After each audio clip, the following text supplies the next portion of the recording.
നമസ്കാരം, ഞാൻ doctor Anjali. I M N Ayurveda consultant working with I Shakti in Mumbai.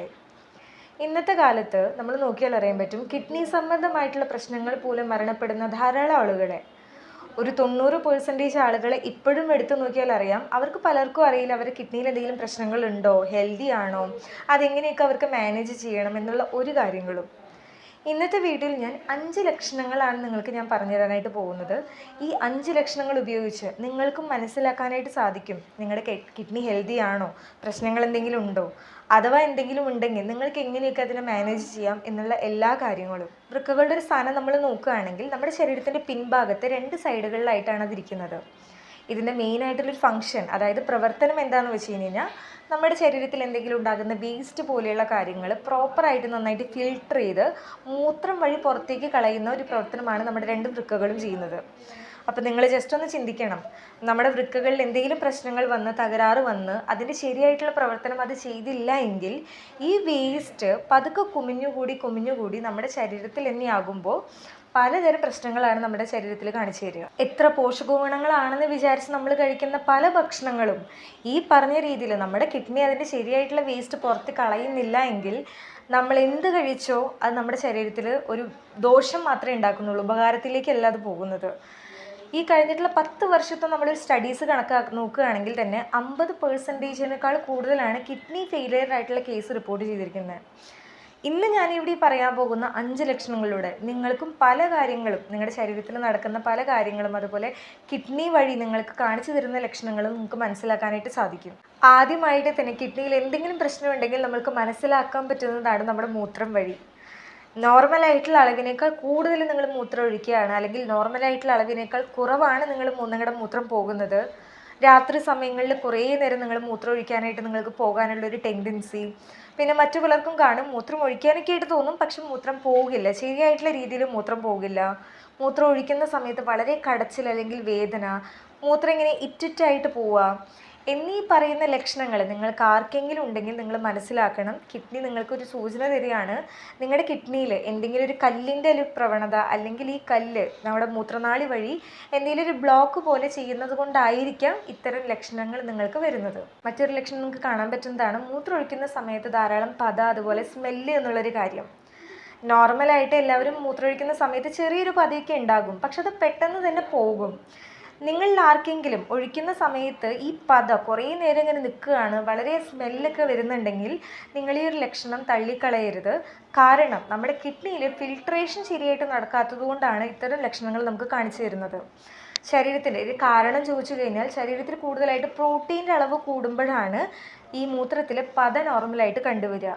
അതുപോലെ തന്നെ BP നന്നായിട്ട് നിൽക്കുന്നവരാണ്, ഡയബറ്റീസിന് കൂടുതൽ മെഡിസിൻസ് എടുക്കുന്നവരാണ്, വളരെ നാളുകളായിട്ട് പലതരം മെഡിസിൻസ് എടുക്കുന്നവരിലും ഈ ഒരു ലക്ഷണം പൊതുവെ കണ്ടുവരുന്നതാണ്. അതുപോലെ തന്നെ നിങ്ങൾക്ക് മൂത്രം പോകുന്ന സമയത്ത് വളരെയധികം എരിച്ചിൽ പോലെ തോന്നുകയാണ്, നന്നായിട്ട് ചൂട് പോലെയൊക്കെ തോന്നുന്നുണ്ട്, അവിടെ നന്നായിട്ട് ചൊറിച്ചിലുണ്ട്, മൂത്രം പെട്ടെന്ന് ഇങ്ങനെ പോവുക, നമ്മൾക്ക് മൂത്രം ഒഴിക്കാൻ പോകുന്ന സമയത്തും മൂത്രം പെട്ടെന്ന് വരാതിരിക്കുന്നൊരവസ്ഥ.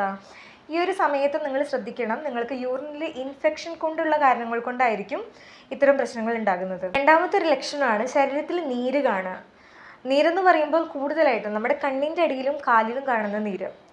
പല ആളുകളിലും കാണാൻ പറ്റും, ഉറക്കം ശരിക്കും ശരിയാകാത്ത സമയത്ത് കണ്ണിനടിയിൽ നീര് കാണുക, കുറേ നേരം ലോങ് ട്രാവലിങ്, അതായത് ഇരുന്ന് ട്രാവൽ ചെയ്ത് കഴിഞ്ഞ് വരുമ്പോൾ കാലിൽ പൊതുവേ കണ്ടുവരുന്ന ലക്ഷണങ്ങളാണ് നീരൊക്കെ. പക്ഷേ ഈ നീരെന്ന് പറഞ്ഞു കഴിഞ്ഞാൽ 1-2 ദിവസം നമ്മൾ റെസ്റ്റ് ചെയ്ത് കഴിഞ്ഞാൽ, അല്ലെങ്കിൽ ശരിക്കും ഉറങ്ങിക്കഴിഞ്ഞ് കഴിഞ്ഞാൽ ഇത് ശരീരത്തിൽ നിന്ന് പോകും.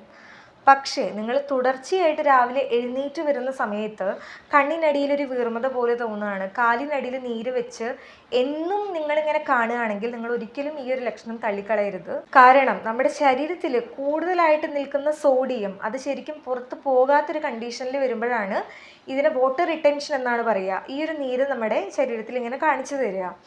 അപ്പോൾ എന്തുകൊണ്ടാണ് ഈ സോഡിയം നമ്മുടെ ശരീരത്തിൽ പോകാത്തത്? നമ്മുടെ കിഡ്നി ശരിക്കും പ്രവർത്തിക്കാത്തത് കൊണ്ട് മാത്രം. നിങ്ങൾക്ക് തുടർച്ചയായിട്ട് നിങ്ങളുടെ ശരീരം ഇങ്ങനെ ഒരു ലക്ഷണം കാണിച്ചു തരികയാണെങ്കിൽ നിങ്ങൾ തീർച്ചയായിട്ടും ഇതൊന്ന് ശ്രദ്ധിക്കണം. മൂന്നാമത്തെ ഒരു ലക്ഷണമാണ് നടുവിൽ വേദന അനുഭവപ്പെടുക. ഈ നടുവിൽ വേദന എന്ന് പറയുമ്പോൾ പല കാരണങ്ങൾ കൊണ്ട് നമുക്ക് നടുവിൽ വേദന ഉണ്ടാവും. അതായത് സ്ലിപ്പ് ഡിസ്ക് പോലെയുള്ള പ്രശ്നങ്ങൾ, നമ്മളെവിടെയെങ്കിലും വീണ് കഴിഞ്ഞാൽ, അല്ലെങ്കിൽ പോസ്ചർ മാറിക്കെടുക്കുക, അല്ലെങ്കിൽ പൊസിഷൻ മാറിക്കൊക്കെ എടുക്കുക എന്നിങ്ങനെ പല കാരണങ്ങൾ കൊണ്ടും നമുക്ക് നടുവിൽ വേദന ഉണ്ടാകും. പക്ഷേ കിഡ്നിയിൽ പ്രശ്നങ്ങൾ ഉണ്ടെങ്കിലും നമുക്ക് നടുവിലൊരു വേദന വരും. ഈ വേദന എന്ന് പറയുന്നത് നോർമൽ നടുവേദനയേക്കാൾ കുറച്ചൊരു വ്യത്യാസമായിരിക്കും. നോർമൽ നടുവേദന എന്ന് പറയുമ്പോൾ എന്താവും, നമുക്ക് ഏത് സമയത്തും ഇരുന്നാലും നിന്നാലും ഒക്കെ വേദനയായിരിക്കും.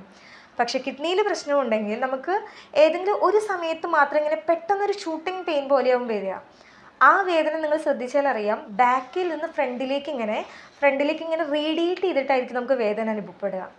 രണ്ടാമത്, നിങ്ങൾക്ക് വേദന വരുന്ന സമയത്ത് അല്ലെങ്കിൽ കിഡ്നിയിൽ പ്രശ്നങ്ങളുണ്ട്, ആ സമയത്ത് നിങ്ങൾക്ക് നടുവേദനയും അതിൻ്റെ കൂടെ നിങ്ങൾക്ക് ഛർദ്ദിക്കാൻ വരുന്നത് പോലെ, നന്നായിട്ട് പനിക്കുന്ന പോലെ എന്നിങ്ങനെ കാണുന്നുണ്ടെങ്കിൽ നിങ്ങൾ മനസ്സിലാക്കണം, നിങ്ങൾക്ക് കിഡ്നിയിൽ പ്രശ്നങ്ങൾ കൊണ്ടാണ് ഈ ഒരു നടുവേദന കാണിക്കുന്നത്. കൂടുതലായിട്ടും കിഡ്നി ഫെയിലിയർ ആകുന്ന കണ്ടീഷൻസിലും അതുപോലെ മൂത്രത്തിൽ കല്ല്, അതായത് കിഡ്നിയിൽ കല്ല് അനുഭവപ്പെടുമ്പോഴും ഈ ഒരു വേദന പൊതുവെ കണ്ടുവരുന്നതാണ്. നാലാമത്തെ ഒരു ലക്ഷണം എന്താണെന്ന് ചോദിച്ചു കഴിഞ്ഞാൽ, ദേഹത്ത് മുഴുവൻ നന്നായിട്ട് ചൊറിച്ചിൽ അനുഭവപ്പെടുക.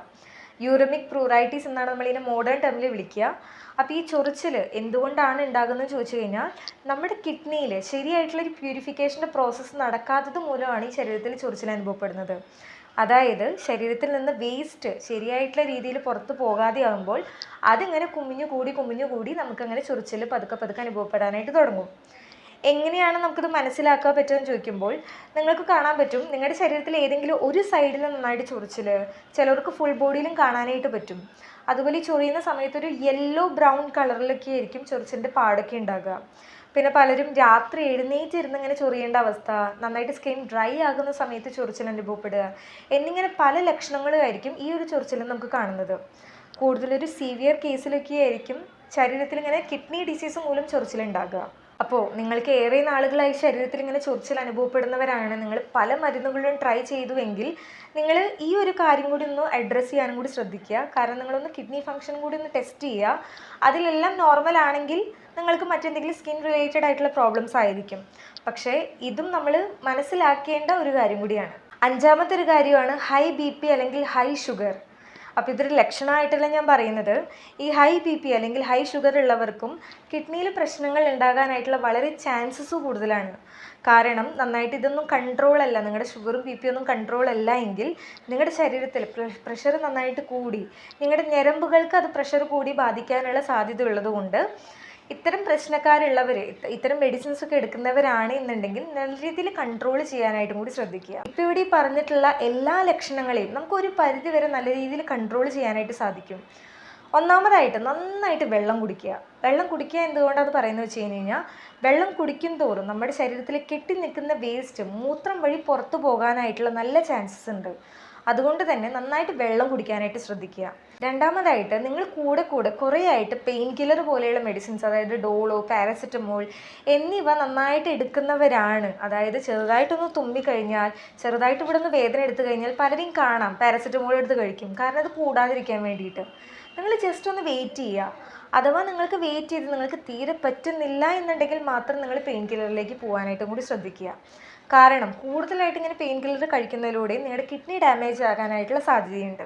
മൂന്നാമതായിട്ട് ക്രിയാറ്റിൻ കൂടുതൽ അടങ്ങിയിട്ടുള്ള ഭക്ഷണങ്ങൾ, അതായത് നോൺ വെജ് പോലെയുള്ള കാര്യങ്ങൾ, ബീഫ്, ചിക്കൻ, അതായത് പ്രോട്ടീൻ കൂടിയുള്ള ഭക്ഷണങ്ങൾ എന്നിവ പരമാവധി കുറയ്ക്കാനായിട്ടും കൂടി ശ്രദ്ധിക്കുക. പുറത്തുനിന്ന് നിങ്ങൾ കൂടുതലായിട്ടും ഈ ഓയിലി പോലെയുള്ള അല്ലെങ്കിൽ ഫാസ്റ്റ് ഫുഡ് എന്നിവ തന്നെ കഴിക്കുന്നവരാണെങ്കിലും അതും ഒന്ന് മിതമാക്കുന്നത് വളരെയധികം നല്ല കാര്യമായിരിക്കും. കാരണം ഒരു വട്ടം നമ്മുടെ കിഡ്നി ഒന്ന് ഫെയിലിയർ ആയി കഴിഞ്ഞ് കഴിഞ്ഞാൽ അത് മെയിൻറ്റെയിൻ ചെയ്യുക അല്ലെങ്കിൽ അതിനെ നോർമൽ ആക്കുക എന്ന് പറഞ്ഞു കഴിഞ്ഞാൽ വളരെ ബുദ്ധിമുട്ടായിട്ടുള്ളൊരു കാര്യമായിരിക്കും. കാരണം ഡോക്ടേഴ്സിൻ്റെ അവസാനത്തെ ഒരു ഓപ്ഷൻ ആയിരിക്കും ഡയാലിസിസിലേക്ക് പോകുക എന്നുള്ളത്. ഡയാലിസിസ് എന്ന് പറയുമ്പോൾ വളരെ എക്സ്പെൻസീവ് ആണ് എന്നതിനേക്കാൾ കൂടുതൽ വളരെ വേദനയുള്ളൊരു കാര്യം കൂടിയാണ് ഈ ഡയാലിസിസ്. നമ്മുടെ അടുത്തേക്ക് ഒരു പേഷ്യൻറ്റ് വന്നിട്ടുണ്ടായിരുന്നു അടുത്തായിട്ട്. ആൾക്ക് വർഷങ്ങളായിട്ട് 3-4 വർഷങ്ങളായിട്ട് ഷുഗർ ഉണ്ട്. 3-4 വർഷങ്ങളേ ആയിട്ടുള്ളൂ. പക്ഷേ ആ ഷുഗർ മെയിൻറ്റെയിൻ ചെയ്യാതെ ആളുടെ ക്രിയാറ്റിൻ വളരെയധികം കൂടി 9-10 അത്രയ്ക്ക് ആയി. ശേഷം ഹാർട്ടിൽ ബ്ലോക്കേജ് വന്ന് ആൻജിയോഗ്രാഫി വരെ ചെയ്യാൻ പറ്റാത്തൊരവസ്ഥയായിരുന്നു എൻ്റെ അടുത്തേക്ക് വന്ന സമയത്ത്. അത്രയും വളരെയധികം ഫെയിലിയർ ആയിട്ടുള്ളൊരു കണ്ടീഷനിലാണ് ഇത്തരം പ്രശ്നങ്ങളൊക്കെ വന്നത്. അപ്പോൾ അതിന് ബാക്ക് ടു നോർമൽ ആക്കുക എന്ന് പറയുമ്പോൾ വളരെ ടാസ്ക് ആയിട്ടുള്ളൊരു കാര്യമാണ്. അതുകൊണ്ട് നമുക്ക് മെയിൻറ്റെയിൻ ചെയ്യുക എന്നുള്ള കാര്യം മാത്രമേ നമ്മുടെ മുന്നിലൊരു ഓപ്ഷനുള്ളൂ. അപ്പോൾ നന്നായിട്ട് വെള്ളം കുടിച്ച് ശരീരത്തെ നന്നായിട്ട് മെയിൻറ്റെയിൻ ചെയ്യാനായിട്ട് ശ്രദ്ധിക്കുക. പിന്നെ മാസത്തിൽ ഒരു വട്ടെങ്കിലും, ഇപ്പോൾ 30 കഴിഞ്ഞിട്ടുള്ളവരാണ്, ഇപ്പോൾ 30 കഴിയണം എന്നൊന്നുമില്ല, 20 കഴിയുമ്പോഴും പല പ്രശ്നങ്ങളും പലർക്കും തുടർന്ന് വരുന്നുണ്ട്. എന്നാലും ഒരു സേഫിന് വേണ്ടിയിട്ട് നമ്മളൊരു 30 കഴിയുന്നവരാണെങ്കിൽ മാസത്തിലൊരു വട്ടം KFT, അതായത് കിഡ്നി ഫംഗ്ഷൻ ടെസ്റ്റ് ഒന്ന് ജസ്റ്റ് ഒന്ന് ചെയ്ത് വെക്കുന്നതും അല്ലെങ്കിൽ ഫുൾ ബോഡി ചെക്കപ്പ് ഒരു വട്ടം ഒന്ന് ചെയ്ത് വെക്കുന്നതും വളരെ സേഫ് ആയിട്ടുള്ള കാര്യമായിരിക്കും. ഇവിടെ പറഞ്ഞിട്ടുള്ള എല്ലാ കാര്യങ്ങളും എല്ലാവർക്കും ഇഷ്ടപ്പെട്ടു അല്ലെങ്കിൽ മനസ്സിലായി എന്ന് വിചാരിക്കുകയാണ്. അങ്ങനെ ഇഷ്ടപ്പെട്ടെങ്കിൽ മറ്റുള്ളവർക്ക് ഷെയർ ചെയ്യുക. ചാനൽ സബ്സ്ക്രൈബ് ചെയ്ത് സപ്പോർട്ട് ചെയ്യാനും കൂടി ശ്രദ്ധിക്കണം. മറ്റൊരു വീഡിയോയിൽ വീണ്ടും കാണുന്നത് വരെ നന്ദി, നമസ്കാരം.